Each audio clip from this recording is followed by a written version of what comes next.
एक बार की बात, बीड़ा पर सुंदर गुणगान करते नारद जी जा रहे थे और एक ऐसा सुंदर स्थान दिखाई दिया जो बड़ा मनोरम, बड़ा सुंदर था, जहाँ की प्रकृति बड़ी अद्भुत दिखाई दे रही थी। सुंदर सुगंधित सुरभि प्रवाहित हो रही थी, चिड़ियों की चहचहाहट और झरनों का किलकिलाना, ये सब पूरा वातावरण बड़ा मधुर बना रहा था।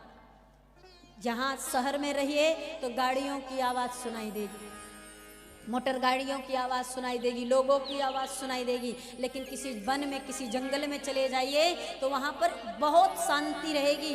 अगर आवाज़ सुनाई देगी तो पक्षियों की सुनाई देगी और वो बड़ा मनमोहक दृश्य रहता है। ध्यान रखिए, हम जब किसी बड़े सुंदर घर को देखते हैं तो उस घर को देखने के बाद मन को जब अच्छा लगता है तो हम बगल के किसी जाते हुए व्यक्ति से पूछते हैं, भैया ये किसका घर है?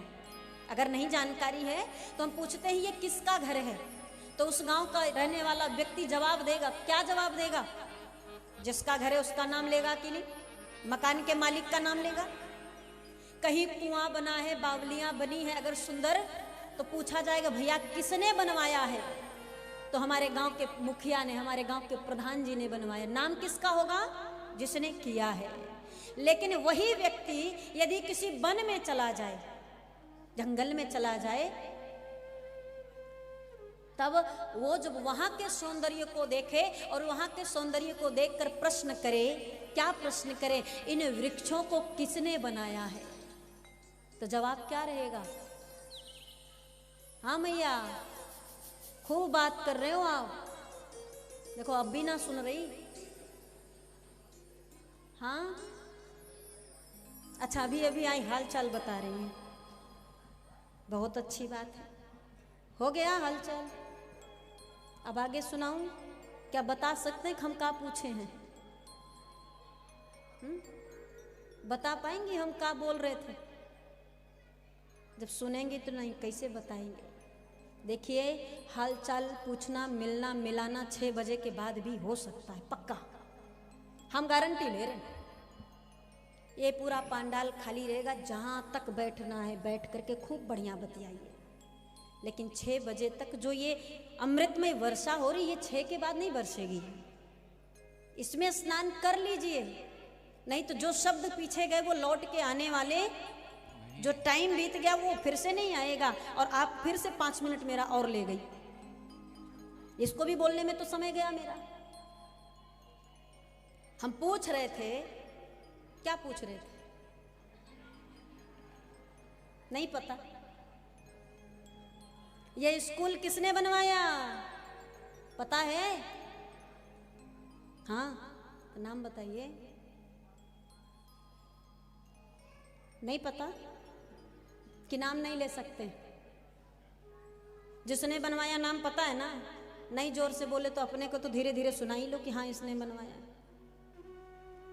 लेकिन अगर पूछूं कि ये पेड़ किसने बनाया, तब जवाब क्या रहेगा? इन पुष्पों को किसने बनाया? पर्वत पहाड़ों को किसने बनाया? झरने को किसने बनाया?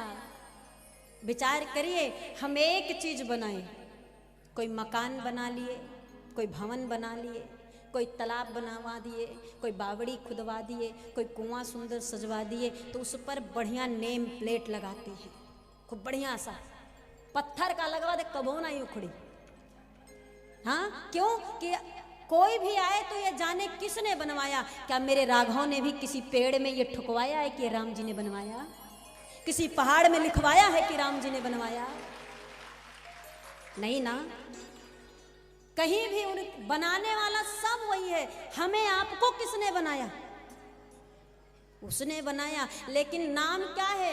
हमारा नाम कुछ और है, आपका नाम कुछ और है, आपका नाम कुछ और है, पहचान कुछ और है। कौन है? फला व्यक्ति के बेटे बेटी हैं, माई बाप का नाम लिया जाता है। ये कोई नहीं कहता कि राम जी ने बनाया, राम जी के संतान हैं, राघव जी के संतान हैं। नाम किसका होता है? इन धरती वालों का होता है। कोई भी काम करें ये नाम के लिए परेशान, और जिसने सब कुछ बनाया वो अपना नाम चाहता ही नहीं कहीं पे महाराज, कभी नहीं बोलता, कभी नहीं कहता। कहीं नहीं मिलेगा भगवान का नाम आपको, कहीं नहीं लिखा मिलेगा। इस दुनिया के ऐसे अनोखे अनोखे कार्य को परमात्मा ने किया है जो जनजीवन में कभी संभव हो ही नहीं सकता, कोई कर नहीं सकता, लेकिन फिर भी किसी के सामने कहता नहीं है, चुपचाप रहता है। कभी कहीं अपने नाम को उजागर नहीं किया, बताया नहीं किसी से। लेकिन ध्यान रखिए, जब किसी घर को देखेंगे तो घर को बनाने वाला याद आएगा, किसी विद्यालय को देखेंगे तो विद्यालय को स्थापना करने वाला व्यक्ति याद आएगा, किसी कुआं बावली तालाब तड़ाक देखेंगे तो उसको बनवाने वाला व्यक्ति को याद आएगी। लेकिन जब वन में गए चिड़ियों की चहचहाहट को देखेंगे, सुंदर खिले हुए पुष्पों को देखेंगे, वन को देखेंगे और पर्वत पहाड़ को देखेंगे तो बस एक ही नजर आएगा, वो कौन? हमारा राम। और गजब की रचना है उसकी महाराज, गजब की रचना। ये पूरा जलमंडल और जलमंडल पर ये भूमंडल कैसे टिका है कुछ पता नहीं है, पर टिकाया किसने है? हम आप जब कहीं यात्रा करते हैं, कहीं जाते हैं गाड़ी से, तो क्या करते हैं, वहाँ का लोकेशन मंगा करके गाड़ी उसमें मोबाइल में चला लेते हैं कि नहीं चला लेते? मैप चला लेते हैं, उसके अनुसार यात्रा करते हैं। और सड़कें बनी हुई हैं, आप विचार करिए, प्रतिदिन प्रातःकाल सूर्योदय होता है और शाम को अस्त होता है, कोई सड़क बनी उनके रथ को चलने के लिए? क्या कोई मैप है उनके पास? लेकिन सुबह से लेकर शाम तक दौड़ता है, नियम के अनुसार चलता है। टिमटिमाते तारे जो दिखते हैं उसे भी अगर किसी ने बनाया है तो हमारे भगवान ने बनाया है, हमारे परमात्मा ने बनाया है। लेकिन भगवान कभी नहीं कहते, प्रभु हमारे कभी नहीं उजागर करते कि हमने किया है, इसमें हमारा नेम प्लेट लगा दीजिए, हमारा नाम गवाइए, हमारा नाम बताइए। कैसे साधक ने बड़े सुंदर शब्द पिरोए हैं, मोतियों जैसे शब्द है महाराज। एक एक शब्द पर ध्यान देंगे तो समझ में आएगा, नहीं तो नहीं आएगा। सुनेंगे, सुनाए। साधक कहता है, इस दुनिया में सुंदर सुंदर फूल खिलाने वाला, तरह तरह की कठपुतली को नाच नचाने वाला कौन है? हाँ हाँ बोलो बोलो कौन है? अरे सब कुछ करता रहता फिर भी मौन है। कुछ करता रहता फिर भी मौन है। हाँ बोल बोल कौन है? हाँ बोल बोल कौन है? इस दुनिया में सुंदर सुंदर फूल खिलाने वाला, तरह तरह की कठपुतली को नाच नचाने वाला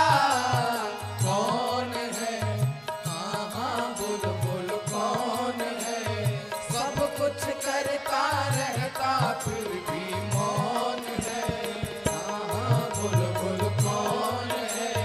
सब कुछ करता रहता फिर भी मौन है।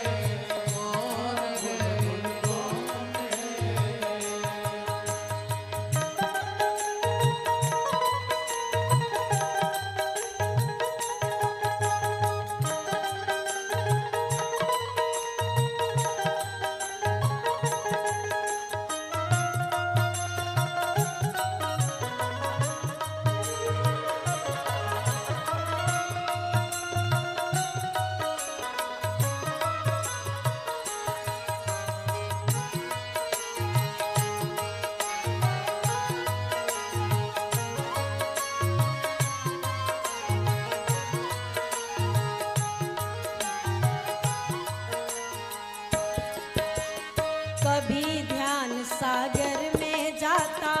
कितना जल ठहराया, कितना जल ठहराया, कितना जल ठहराया, उसके ऊपर गेद बना कर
नीले गगन में जगमग जमग चमके चांद सितारे, चमके चांद सितारे, देखो चमके चांद सितारे। बिना सड़क के दौड़ा जाता सूरज का रथ प्यारे, सूरज का रथ प्यारे, सूरज का रथ प्यारे। उसे भगाने वाला, उसे भगाने वाला, अरे उसे भगाने वाला, सारे नियम चलाने वाला कौन है? आहा बोल बोल कौन है? सब कुछ करता रहता फिर भी मौन है। आहा बोल बोल कौन है?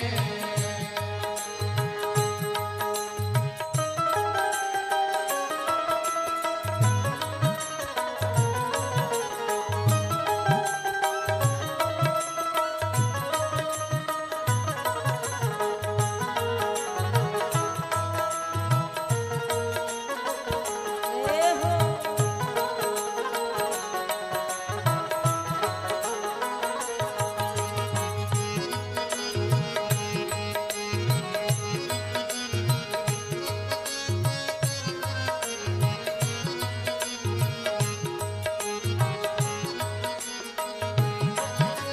कलम रुकी बोधे चकराई, देख हरि की माया, देख हरि की माया, देख हरि की माया।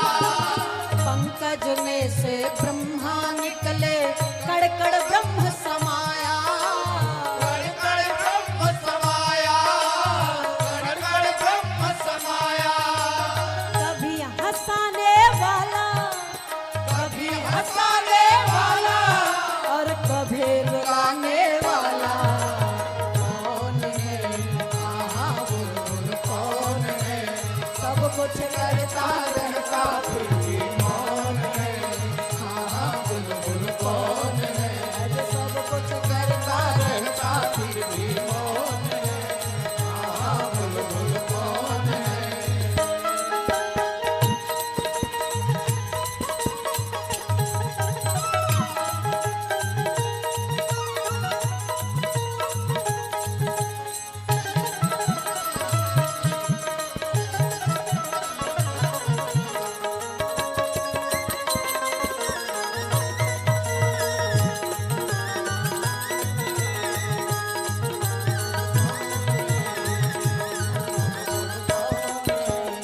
इस दुनिया में सुंदर सुंदर फूल खिलाने वाला, इस दुनिया में सुंदर सुंदर फूल खिलाने वाला, और तरह तरह की कठपुतली को नाच नचाने वाला तरह तरह की कठपुतली को नाच नचाने वाला कौन है?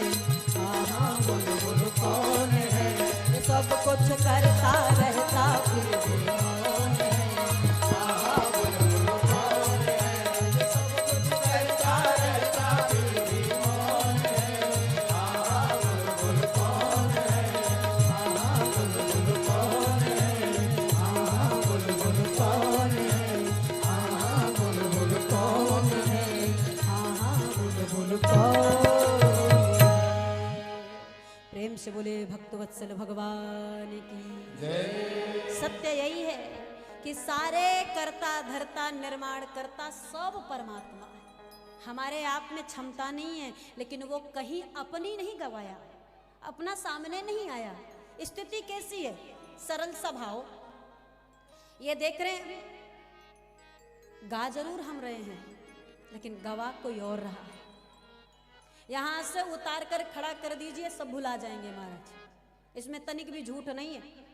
जो यहां बोल दे रहे हैं, उतार के यहां बुलवा दीजिए।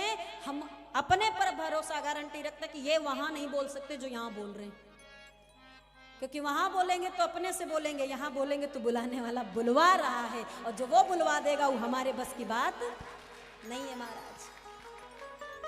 कठपुतली की नाच देखें, अब तो बहुत कम हो गया, पहले खूब होता था गांव में। तो जो कठपुतली की नाच होती है, तो जैसे पर्दा पीछे लगा हो और धागों को उंगलियों में बांध करके पर्दे के पीछे व्यक्ति खड़ा रहता था और काठ के बने हुए पुरुष महिला को सामने पर्दे के सामने लटका देता था और गीत के माध्यम से, शब्दों के माध्यम से अपनी उंगलियां पीछे जैसे जैसे हिलाता, वो काठ के बने हुए वो पुरुष महिला वैसे वैसे संवाद करते और लोग ताली बजाते और बजा करके कहते बड़ा सुंदर कठपुतली का नाच है महाराज। क्या कठपुतली नाच सकती है? लकड़ी का बना हुआ पुरुष या लकड़ी की बनी हुई महिला अपने आप हाथ चला सकती है? इसका मतलब जरूर कोई चला रहा है, जरूर कोई उसके हाथ को उठा रहा, गिरा रहा, बोल रहा, बुला रहा है। जितने संवाद हो रहे हैं जरूर किसी के माध्यम से हो रहा है, लेकिन नाम किसका हुआ? कठपुतली की नाच बड़ी सुंदर थी, पर पर्दे के पीछे उंगली हिलाने वाले को किसी ने नहीं देखा महाराज, और ना ही उसका नाम हुआ। वही स्थिति हमारी और आपकी भी है। हम आप जो ये हाथ पांव मुंह आंख कान सब चला रहे हैं ना, ये हमारी अपनी बदौलत नहीं है, ये पर्दे के पीछे उस व्यक्ति, उस परमात्मा की बदौलत है कि हमें उंगलियों में बांधा है और जैसे जैसे हिलाता है हम वैसे वैसे कार्य किया करते हैं। वो सब करई करावई भंजई सोई, उमा मरम जानई नहीं कोई। सब परमात्मा का लेखा है, वो पहले ही रचना कर रखा है। नारद जी को मोह हुआ, और मोह हुआ, अहंकार हुआ, लोभ हुआ, जितना भी नारद जी के जीवन में हुआ वो नारद जी के चाहने से नहीं हुआ। शंकर जी स्पष्ट रूप से मैया गौरा जी से कहते हैं कि नारद जी ने नहीं किया कुछ भी। चाहे वो कामदेव विजेता बनने पर अहंकार आया, चाहे वो विश्वमोहिनी को देखकर मोह आया और उनकी हस्तरेखाओं को पढ़ने के बाद लोभ आया, ये नारद जी की करनी नहीं है। गौरा जी बोली फिर किसकी करनी है? शिव जी बोले, बोले बिहसी महेश तब ज्ञानी मूढ़ न कोई। ना कोई ज्ञानी है और ना ही कोई मूर्ख है। फिर जही जस रघुपति करहि जब सो तस तहि छन। जब जहां जैसा वो परमात्मा चाहता है वहां वैसा ही प्रदर्शन कराता है। कहीं ज्ञानी बनाकर बिठा दिया, खूब बढ़िया ज्ञान दे रहे हैं, और कहीं मूर्ख बना करके सड़कों पर भगा देगा, कहीं बैठने नहीं देगा। वो उसी के हाथ में है। अगर नारद जी को मोह हुआ, लोभ हुआ, अहंकार हुआ तो ये नारद जी की गलती नहीं है, ये परमात्मा ने किया है इसलिए हुआ है। और क्रोध में, लोभ में आकर नारद जी को इतना भी बोध नहीं रहा कि वो किसे क्या कह रहे हैं। जब प्रभु ब्याह करके लौटने लगे विश्वमोहिनी से, ये विश्वमोहिनी लक्ष्मी जी ही हैं। शैलनिधि की पुत्री विश्वमोहिनी से राम जब श्रीहरि ब्याह करके लौटे, गले में वरमाला और कन्या को देख करके नारद जी की बुद्धि और चकरा गई, क्रोध भी आ गया। क्रोध पर ही विजय प्राप्त किया और क्रोध भी आ गया। काम पर विजय प्राप्त किए तो क्रोध पर भी विजय मिला, क्योंकि उन्हें क्रोध नहीं आया कामदेव की करनी पर। लेकिन यहाँ भगवान को देखे कि ब्याह करके चले आए उस राजकुमारी से, तो क्रोध भी आ गया। भगवान ने स्वयं जानबूझ करके नारद जी के क्रोध को, लोभ को, अहंकार को बढ़ावा दिया, पुष्ट किया, और परिणाम बड़ा भयावह हुआ। परंतु भगवान प्रसन्न है। नारद जी को क्रोध आया भगवान की करनी पर। भगवान को रोककर नारद जी ने कहा, प्रभु आप स्वतंत्र हैं और इस स्वतंत्रता का आपने दुरुपयोग किया है। जो मन करता है आप वही करते हो। जिस व्यक्ति के जीवन में जो घटना घटानी है घटा दोगे, चाहे वो बेचारा रोए, सिर पटके, कुछ भी करे, आप करते अपनी ही मनमानी है। लेकिन आज आपने जिसके साथ किया है वो व्यक्ति गलत चुन लिया है। मैं कोई साधारण नहीं, आपका ही परम भक्त हूं। आज आपने नारद के साथ गड़बड़ किया है, तो औरों के साथ करने पर स्वतंत्र हो, कुछ नहीं होता, लेकिन आज मेरे साथ जो किए हो इसका परिणाम भुगतना पड़ेगा। भगवान चुपचाप सुन रहे हैं। नारद जी कह रहे हैं, भले भवन अब बायन दीन्हा, और पाव हो गए फल आपन की। जैसे हम जो कर्म करते हैं उसका फल भोगना पड़ता है मनुष्य को, उसी प्रकार आज परमात्मा आपको आपकी करनी का फल भुगतना पड़ेगा। भगवान ने कहा क्या करना पड़ेगा? हमने जो किया उसका परिणाम क्या मिलेगा मुझे? नारद जी बोले श्राप दूंगा। भगवान हाथ जोड़े हैं, दे दीजिए, कोई बात नहीं। नारद जी क्रोध में आए और श्राप दिए। और श्राप देते हुए कहते हैं, प्रभु बंचहु मोहि जवन धरी देहा, सोई तनु धरहु श्राप मम एहा। ये श्राप देता हूं कि जिस राजकुमार साधारण से मनुष्य का शरीर धारण करके आपने हमारे साथ छल किया है ना, यही शरीर धारण करके धरती पर विचरण करोगे। भगवान मुस्कुराने लगे, बोले हंस क्यों रहे हो? बोले आप हमें श्राप देने की बात किए थे, आप तो आशीर्वाद दे रहे हो। नारद जी बोले ये आशीर्वाद है? बैकुंठ छोड़कर धरती पर मनुष्य बनकर विचरण करना पड़ेगा, ये आशीर्वाद लग रहा है आपको? भगवान मुस्कुराए कि ये आशीर्वाद है। क्यों? बड़े सौभाग्य के बाद ये मनुष्य शरीर मिलता है।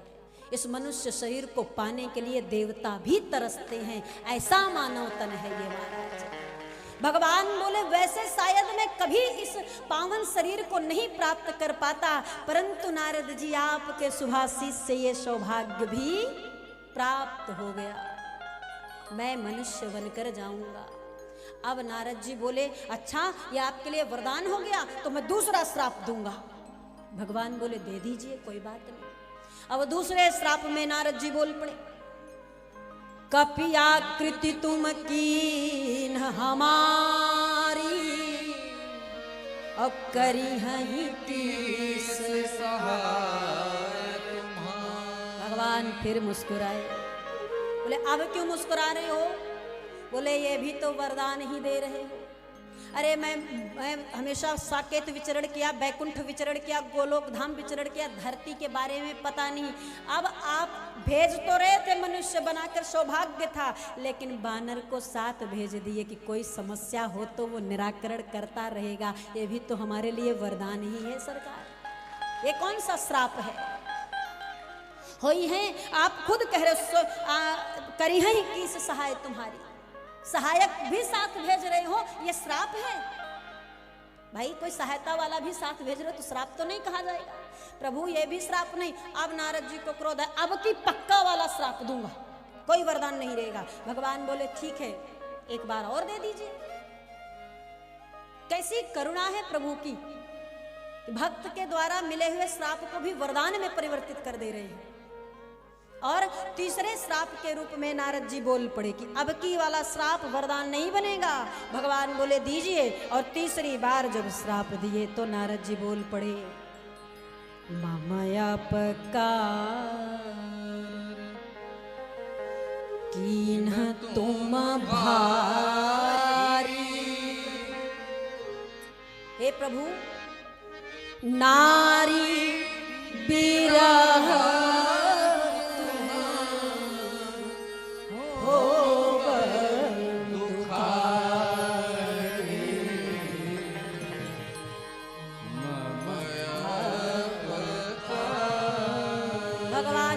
मुस्कुराए नहीं, ठहाका लगा के हंस दिए। नारद खिसियाए, अरे इतना बड़का श्राप दिए फिर भी हंस रहे हो? अरे आपकी पत्नी आपसे अलग हो जाएगी। भगवान मुस्कुरा के कहते हैं, नारद जी थोड़ा कष्ट तो मिलेगा जब पत्नी हमारी अलग होगी, लेकिन इसमें भी आपका प्रेम छुपा हुआ है। क्यों, क्या प्रेम छुपा है? कहाँ दिख रहा आपको प्रेम हमारा? भगवान बोले, जिस सुख से हमेशा के लिए आपको वंचित कर दिया और जिस दुखी से आप यहाँ पर खड़े, जिस दुख के कारण आप यहाँ खड़े होकर हमें श्राप दे रहे हैं, उसी दुख को आपने थोड़ा सा मुझे दिया है। आपका ब्याह नहीं हुआ इसलिए कष्ट में हो और हमें आशीर्वाद दे रहे हो। नारी विरह का मतलब ब्याह होगा मेरा, यह आशीर्वाद आप इस श्राप में भी दे दिए हो। नारी विरह का मतलब यही है कि ब्याह होगा, पत्नी आएगी और कुछ दिन के लिए पत्नी दूर हो जाएगी, थोड़ा दुख मिलेगा, लेकिन करी है ही केस सहाय तुम्हारे। अगर वो दुख का दिन भी आएगा तो आपकी सहायता के लिए कोई नहीं खड़ा है, मेरी सहायता के लिए आपने ही वरदान दे दिया है कि बानर कर देगा। और वो बानर कोई और नहीं, हनुमान जी महाराज अर्थात शंकर जी ही बानर बन करके आएंगे। और पता भी हमारी पत्नी का बानर ही लगा, हम क्या करेंगे सरकार, युद्ध भी बानर भालू लड़ेंगे, सब कुछ तो वही करने वाले हैं, आखिर आपने श्राप दिया कौन सा है। नारद जी चुप हो गए, कुछ नहीं बोले। तो जितना श्राप देता हूं सब इनको वरदान लगता है, अब दूंगा ही नहीं तो वरदान ही वरदान मिलता जाएगा।